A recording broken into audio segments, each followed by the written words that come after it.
చెప్పండి బ్రో, ఏంటి అసలు మీ నిరుద్యోగ సమస్య ఏంది? మిమ్మల్ని బయటికి రానిస్తలేరా? మమ్మల్ని లైబ్రరీ నుంచి బయటికి రాని అక్కడ గేట్లు వేసేసారు అన్న.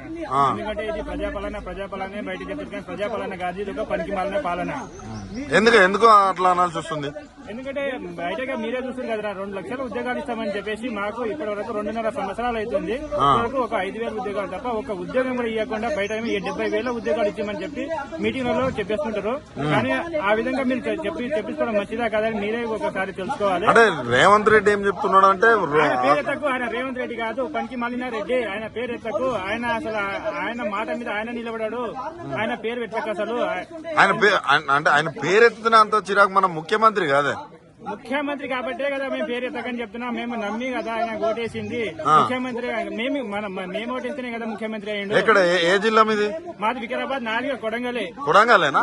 నేను ఓటేసినందుకే ఆయన పేరు ఎత్తకని చెప్తున్నా. ఎందుకట్లా?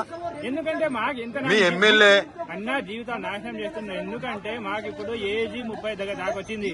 ఇప్పుడు మేము చదువుకొని ఇప్పుడు 7కి వెళ్ళాలన్నా మాకు బయట జాబులు లేక అవును ప్రైవేట్ రంగంలో ఉద్యోగాలు కల్పిస్తున్నామంటారు. ఎక్కడ ప్రైవేట్ రంగంలో ఉద్యోగాలు ఏడున్నాయి చూపెట్టండి.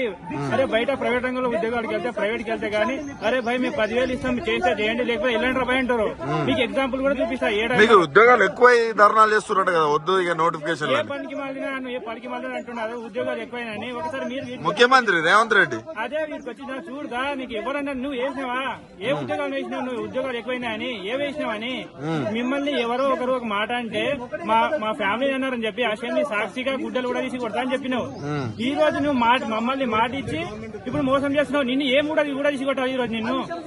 ఆ రోజు గుడ్డలు కూడా తీసి బయట ఏమేమో చెప్పుకుంటావు, మీరు కొట్లాడుకుంటారు. ఇప్పుడు నిన్ను ఇప్పుడు ఏం కూడా తీసి కొట్టాలి ఇప్పుడు చెప్పు.